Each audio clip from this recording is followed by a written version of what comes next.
All right, so these are the the Wu-Wei exit strategy that reflects the Griff's coaching notes through the COVID period. And he's got a really nice template here. Here's the exit rules. And where they are in the life cycle of the trade. Here's the reasoning behind it. Here's the belief about trading that it supports. Here is the market and trade context that it operates in. And then here is the all-important psychological fit so that he can execute without thinking about it too much. So the first one, right from the start of the trade, that's why it's the first rule, is there is a PSAR flip for the initial risk. So that's pretty good. So if this was the trade, it's, the PSAR's coming down, and then the price moves up, and then there's a PSAR flip when it starts working. It turns out that, price is starting to move up.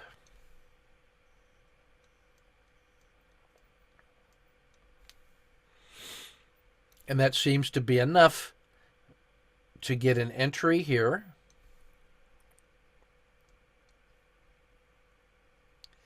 And using a PSAR flip as the risk box.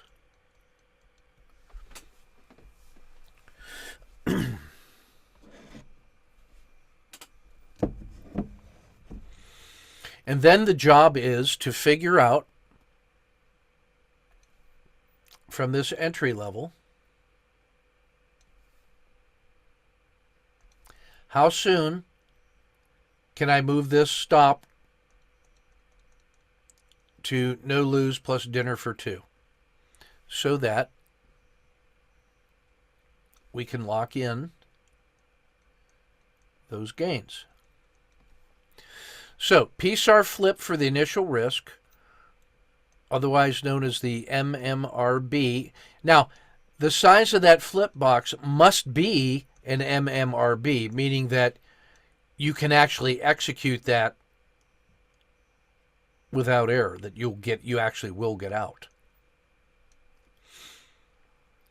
If price breaks through this point, then the hypothesis of the long side trade was invalidated, and because we set that equal to 0.2 of a position sizing risk,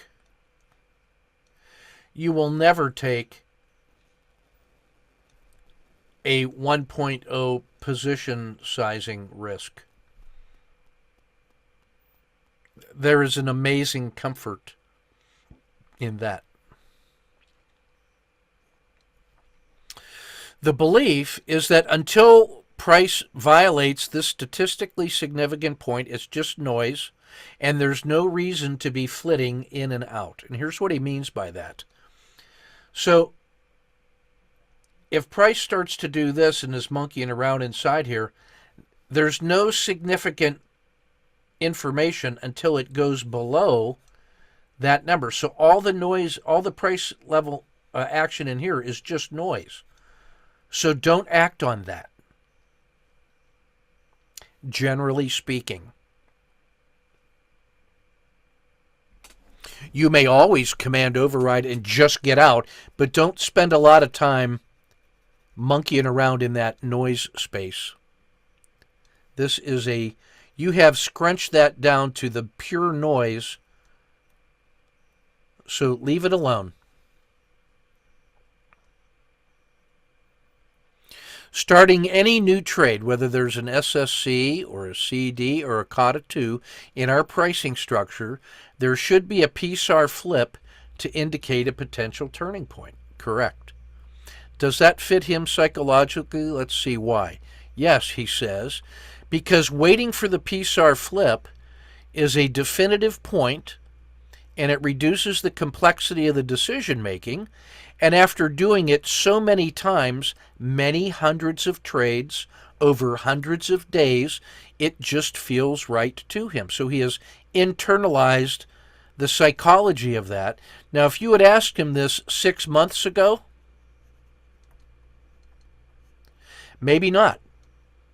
But one of the things you can do through repetition and training is to learn to adapt and develop new skills. So it fits him now. It took some time to develop that. All right, next.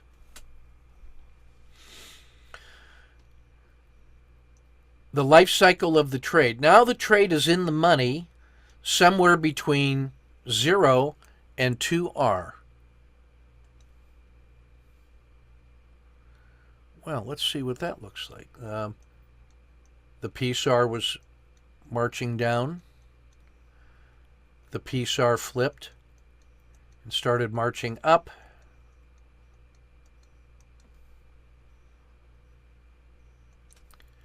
He got the PSAR entry.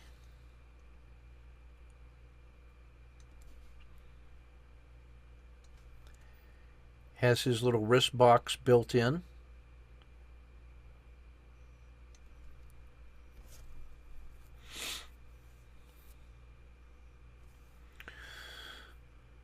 Sets his,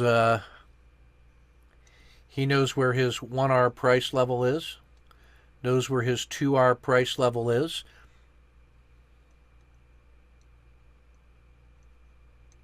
knows where his, excuse me, average win is. Hey, maybe that thing is, my brother reported 1.1, so maybe that's where the average win happens to be. Let's give him credit for that. Okay. So now the trade is in the money, probably between 0 and 2R. So it has moved up through here, and maybe it did this.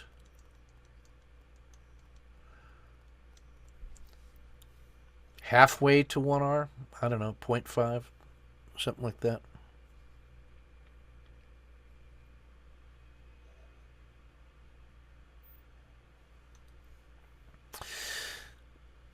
So what he's going to do is jump the stop up to the 4th PSAR above the entry and leave it in place until the Bollinger Band mean intersects as a trailing stop.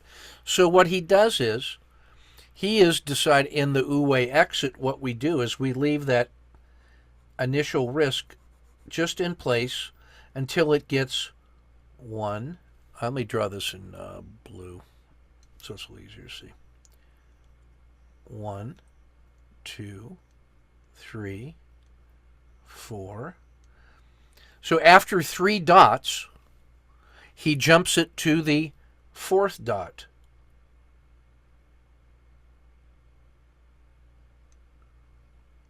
And he's going to leave that one in place. And now he has taken care of the no lose plus dinner for 2.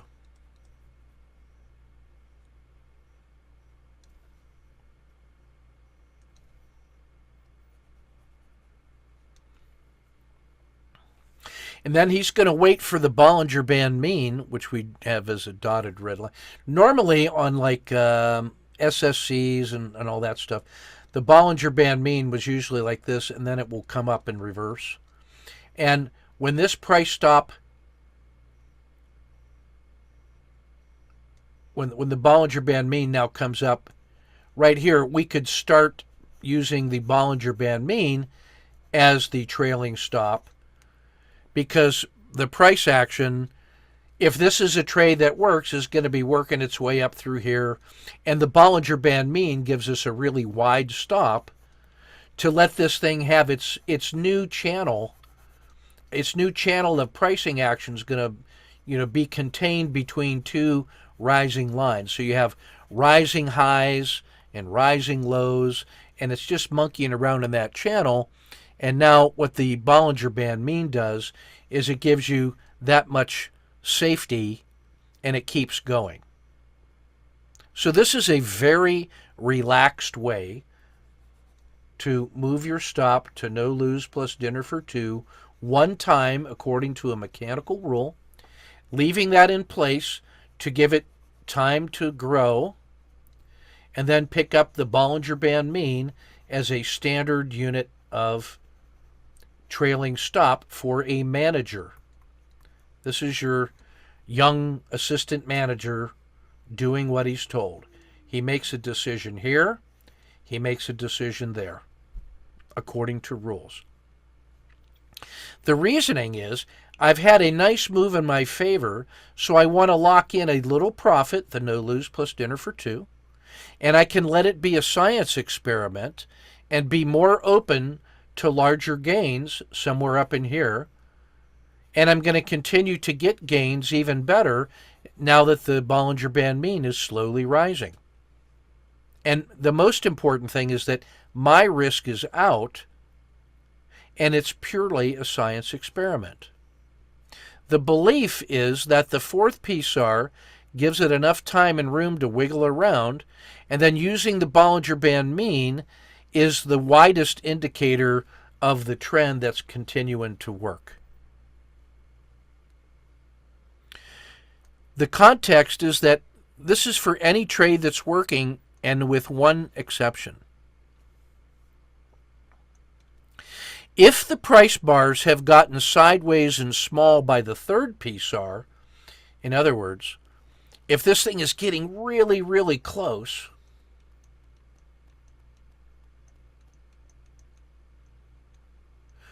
two, three, four, five, six, right? So we got our entry.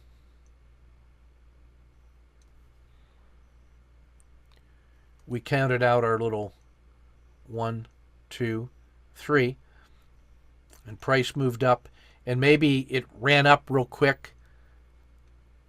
But now, if the price bars have gotten sideways and small, so instead of continuing to zoom up like we would wish, it had one burst, and in our stop, which had been here, and we're just waiting for that fourth bar or that fourth PSAR dot so we can move our stop up to here. But it's starting to show this kind of crap.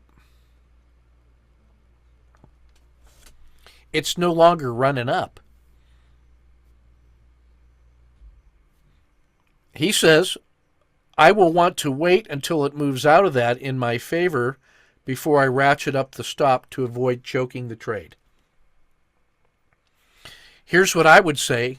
I would also say, if I was within one bar of getting to no lose for dinner for two, I would not let this thing come all the way back to here and do that. If I was that close, I'd move it to the third bar and cash the trade with an immediate second re-entry if it broke above this in that scenario. I'd rather get paid that than suffer that. That's the only proviso I would ask you to think about. I would rather make money, because that's at least going to pay for the trade. Does this fit him psychologically? Yes, he likes the fourth PSAR because otherwise he's tempted to choke the trade and then re-enter, which leads to overtrading. I would try it just once and be done. So I'm mindful of that. At a minimum, you could think of how close can you get that. Maybe you don't take it all the way to the fourth PSAR dot. Maybe what you do is split the difference with me and go to the first PSAR dot. So, because that will cover the price of the trade.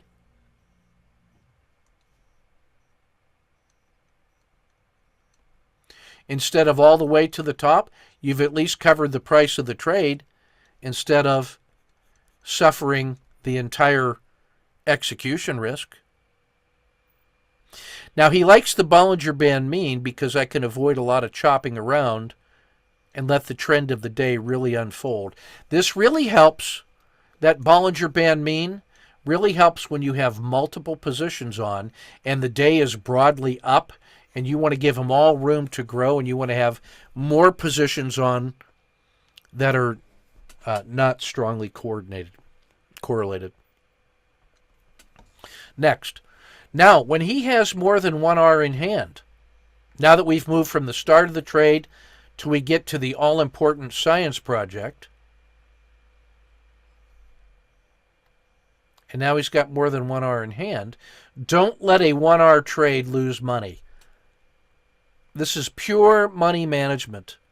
And I would also say, whatever your average win is, at some point you'll get better, and like my brother's got a 1.08 average win. Don't let an average win or better than 1R win lose money. Pure money management. The price action has given me an above average trade, so I can't let that become a losing trade. No matter what else, don't let an above average trade lose money on any trade, ever. Yes, because I hate losing money. Be relentless. No. So the first one was about initial risk and limiting losses, and now getting paid in the 0 to 2R zone, where you create your positive expectancy. All of your positive expectancy for a system is proven in between how you trade between -1 and +2. So if you can get to positive expectancy with these 3 rules, then you have a positive expectancy system. And now you can be concerned about the next challenge, which is, how do I preserve large gains? With 2R in hand, accelerate to the PSAR exit. Yeah, so this is nice. So we had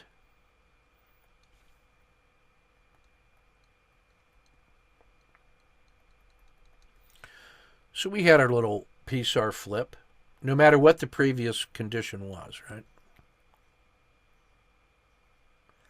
Whether it's an SSC or a COTA 2 or whatever.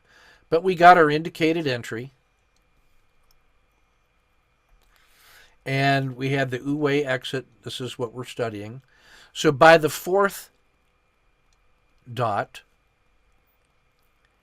the stop, which was here, gets jumped up to here, and then remains in place until the Bollinger Band mean picks it up and starts going this way. So now the Bollinger Band mean is working.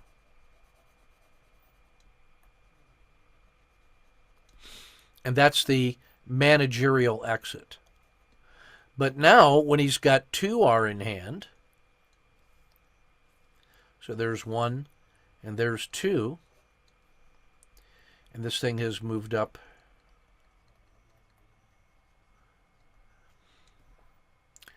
The PSAR dot has probably been moving like this.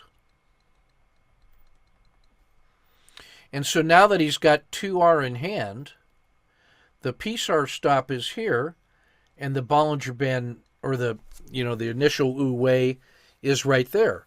And so the 2R win is so remarkable that he wants to simply use a sniper mentality and just move this up to here until the Bollinger Band mean moves up, or he just follows with the PSAR. It's better to use the PSAR. So we call that one the sniper. And here is a refinement. You say, well, the sniper sometimes gets me out too early because price might look like this. Sometimes the sniper gets me out here, but then reverses and goes higher, and it never took out the Bollinger Band mean, which is still good. But then sometimes, so that makes me want to use the managerial and not use the sniper. But sometimes that trade breaks down to the Bollinger Band mean, and now I wish I had used the sniper. So what's a trader to do? Well, one thing you can do is just put half on the sniper and half on the manager. And then if the sniper gets you out, but then it reverses, re-enter with half your position, and you're back in. And then you don't have to spend any cognitive effort deciding between the sniper or the manager. You simply issue half the risk to each one. Now, here's another exception. If this thing had moved up so strongly that it's outside the Z3 and starts to roll over, oh, that's right. Special cases. There are times when you decide to split it and put half with the sniper and half with the manager, and because this thing is really working, and it's really working nicely, you just decide, let me take the manager's risk and give it all to the sniper and let the PSAR be my guide. The other thing you can do when you're at that level, when you've moved up from the manager's one half and the sniper's one half, and you just roll all of that to the mechanical sniper using the PSAR, you could be watching this up here and say, hey, there's a 1, 2, 3. Let me take an accelerated sniper with half and then use the mechanical sniper to be the other half. Anytime you get that fancy, I would just say, take all of it at the 1, 2, 3 and go get a cup of coffee. Just do me a favor and do that.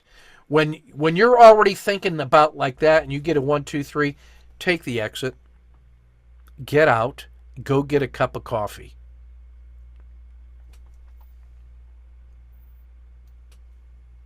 So, when you have 2R in hand, accelerate to the PSAR exit. And the logic was, I have a large winning trade and I want to be more conservative about preserving gains than letting it ride. The least surprising move would be a return to the mean, and so the PSAR is a good exit because that's where the entry for a trade in the opposite direction could be. Oh, what an excellent insight.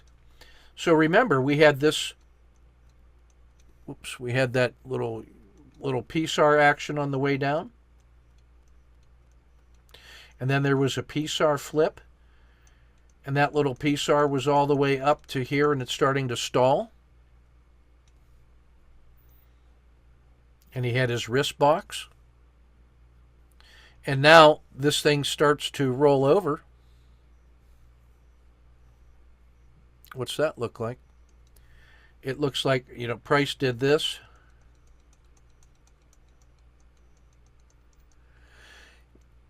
When the RL10 hits that, and shortly after price hits that, what we would then see is that the PSAR is going to flip, and then a person that wanted to short would see that as a reasonable short position. So if that was a reasonable short position for a trade back to here, and that is reasonable because there's one risk, and then 1, 2, 3 rewards, there'd be a lot of people interested in taking that. So your exit on this trade is simultaneous with what looks like a really good entry on the short side trade. So just take what you got and be happy. That doesn't mean you have to stop and reverse. Don't automatically stop and reverse. Go get a cup of coffee and reset until you get 1,000 trades in hand with trading your primary pattern with one position correctly exited. End. You got to get to the zero state and treat all future trades as independent events. If you're in the habit of always flipping back and forth, that's where you're getting chewed up in Crocodile River. There's an infinite number of better trades coming.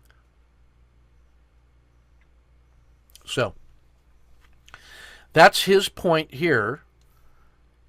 Accelerate to the PSAR exit. The least surprising move would be for it to reverse, so he wants to preserve his gains. Also, the PSAR is where the entry for a trade in the opposite direction could be. So, of course, I want to be out of it. And this is good for any trade. And it resonates with him because if I wait for it to come back to the Bollinger Band mean, it means I gave back more than half of my profits, and that feels wasteful. Correct. Now here's another one. A 1, 2, 3 exit after greater than 2.8R. That is a statistically significant number for him, which is an average win plus an SD. And now he really wants to preserve. So now instead of taking the PSAR, he wants to take a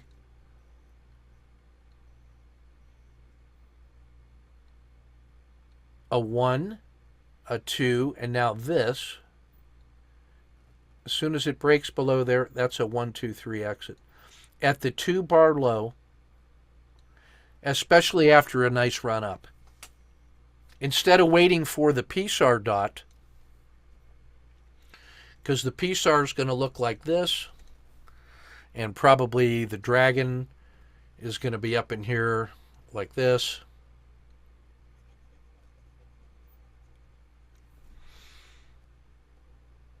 The 1, 2, 3 almost always is on the north side of the dragon, and the PSAR will be on the south side of the dragon because of math, invariably. So the 1, 2, 3, after 2.8 R to the good, just take a 1, 2, 3 and be done with it and go get a cup of coffee. Any trade, yes, because a 1, 2, 3 makes a lot more sense when I'm looking for a reason to get out quicker. You're stalking the exit with the same degree of attention to detail as you do with like a 1, 2, 3 entry on the bottom, because you want to minimize that risk box.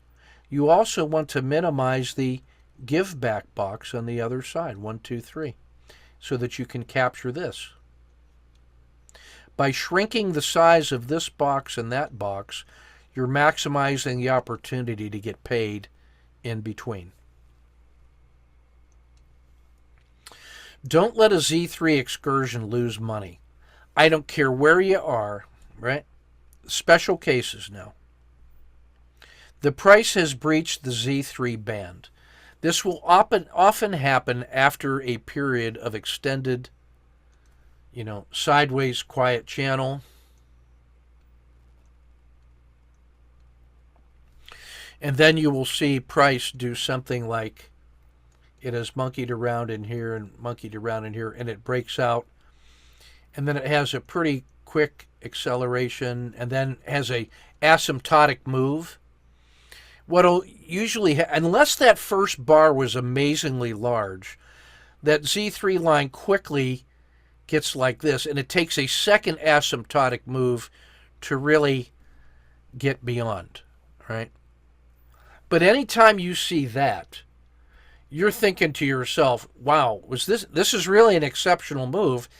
Is there any merit to this? Is there really something happening in that black box of market news that hasn't been published yet? And suddenly all these guys are coming in and they're telling all their friends and they're going to keep pushing this thing up forever? Or was there a certain small pool of buyers who are very aggressive with leverage, a very small pool that once they've shot their wad, there's nothing left, and this buying pressure is going to just naturally fade?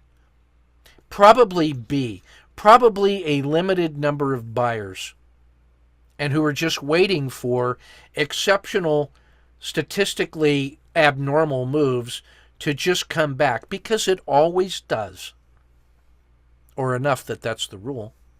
So if that thing ever gets past Z3 in some upward excursion,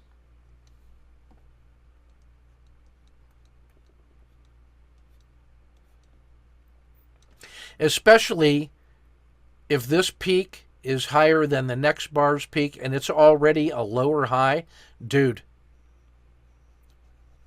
1 bar low. Just cash that, please. Worry about it later. Don't let a trade that has reached an extreme point in your favor become a loser. Don't give back the exceptional gift.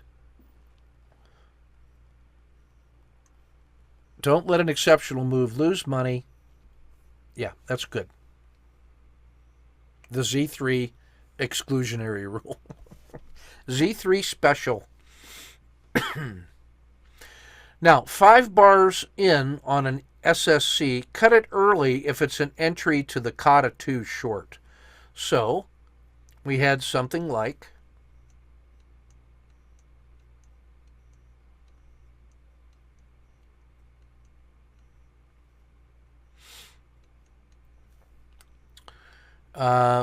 there was already a higher high in the RL10, and then it sold off harshly, and then started working back up to the point where we got an entry right here.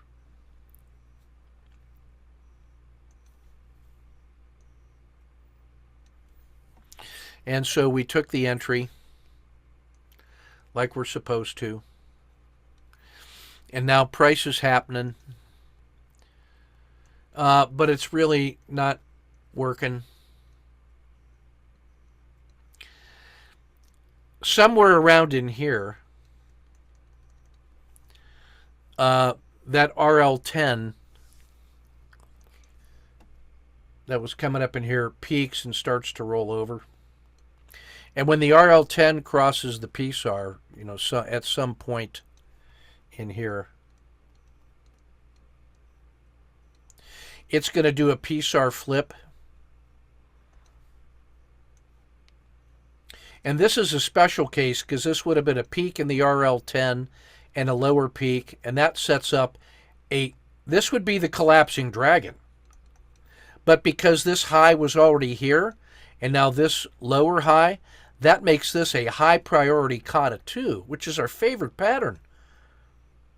So don't get this thing, if it's supposed to work, if this thing is going to work, it should just blast and go.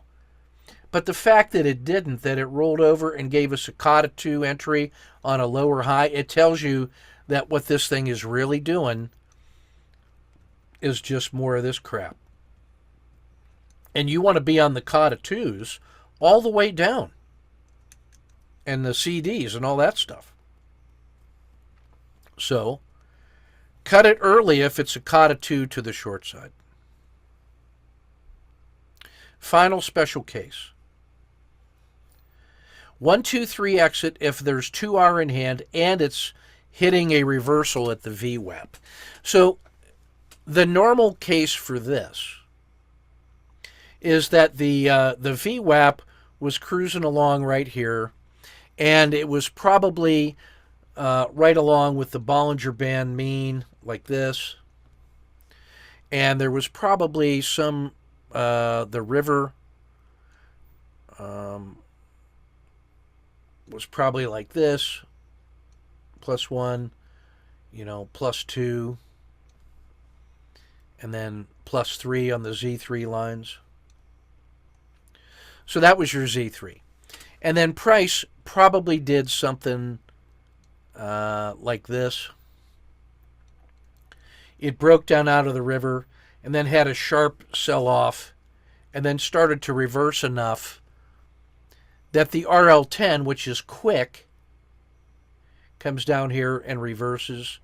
And so we know later on that the PSAR dot is going to flip into here, right? That's when it flips, that's where the bottom's going to be. And then the PSAR was probably like this. And then that's what gave us the entry. And then that's what gave us the MMRB right here. And we think if this thing is going to work, the obvious move would be to get back to the VWAP, the volume weighted average price, or at least the Bollinger Band mean, and they're probably close enough that that's a reasonable upside target. And if this is my risk, then I probably have 1, 2, 3 to the upside. So, in this little special case, If I end up getting price that's coming up here and then I get a 1, 2, 3, it's rejecting the VWAP. That just means that all it did was it ran away from the VWAP and ran up, but this thing is testing to the downside. That's the best price I'm going to see. If it starts hesitating near the VWAP, then that means the traders ran it down and ran it back up. If it's going to go, if this is really going to be the one that wins, it's going to blast through the VWAP at least as far down as it went. It's going to go one of those to the upside, which means it's not going to hesitate at the VWAP at all. So if it doesn't hesitate, if it hesitates at the VWAP, it looks like a 1, 2, 3, a rejection of the VWAP, so you can get out right there. Because if it's going to work, it's going to get to the VWAP and just instantly go. And you've already got 2R in hand because of your properly framed SSC. You already have a large gain and price is hitting an important resistance point. This is the least surprising place for it to fail. So, because it's an important resistance, don't be surprised when it resists. If it's starting to show signs that it is failing to break through, then it makes sense to preserve the gains from the abnormal move to the downside and your excellently framed trade to the upside, and you captured 1 or 2R, it captured 2R or better, and it's just coming back towards the VWAP, and now this darn thing, the price action is starting to stall and roll over. Cut it, cash it. The VWAP is your friend. Any trade, particularly a collapsing dragon, right? Because when this thing fails, it's going to fail large because there was a large move to the downside already. And everybody that that participated in this move looks at this as an opportunity to smash it again. That's where those kata 2s come from. That's why just because you have 2R in hand doesn't mean, you're right and it's going to the moon. No, 2R in hand as a counter trend trade means that you have attracted the attention of all the sharks and they're going to come in and smash this thing down, and that's the side of the trade you want to be on. So cash 2 and be ready for the CD, or maybe you're ready for the kata 2 and a CD. You got to be adaptive. Get paid, go to the next trade in the zero state. And he says, yes, I know that 2R in hand is rare for it to keep going, so I'm fine with a 1, 2, 3 exit and it doesn't break through, if it doesn't break through. So remember this, Griff, when you're looking at adding a second position at 2R, you already know that it's bound to fail. So that's why you must take the smallest possible risk. If you're at 2R and you want to add a position, your risk must be like at 0.2 maximum. 0.2 maximum. Because it fails so often that you just said in this rule you wanted to maximize your capture and you wanted to be ready for the kata 2 to the downside. So don't give that trade the widest flexibility. That should have the least flexibility.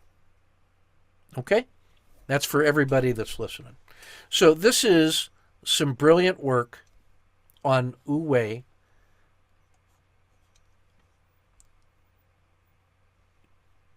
Initial stop, no lose plus dinner for 2, average win,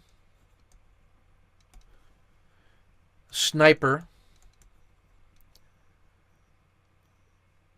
super sniper, Z3, cut it, VWAP, exit. If I was going to name those things, that's what I'd name them. Really good work here. That's why I spend the time on it. That's going to go up there in the Hall of Fame with the 2R battle drill because this tells you what the 2R battle drill tells you what that looks like when you are approaching 2R in hand, from whatever, it doesn't matter what reason got you in, but price is moving up towards 2R, and you're trying to figure out when do I add a second position? How do I adjust my stop so that it captures more and more and more of that thing as the price energy diminishes? As it gets into this critical state, I want to have the minimum size discretion, and I want to be ready to get long or just cash it. That's the 2R battle drill. This is how you get there through the life cycle of all of those trades from 0 to 2R. This is like the 0R battle drill. Now, it's not the only way you can manage your initial stops, but it is a sensible strategy that is battle tested and worth your attention. So that's what I want to say about that. Well done. Really nice work. Worth the price of admission. That's why you're an intern, because you're doing all the work. Well done.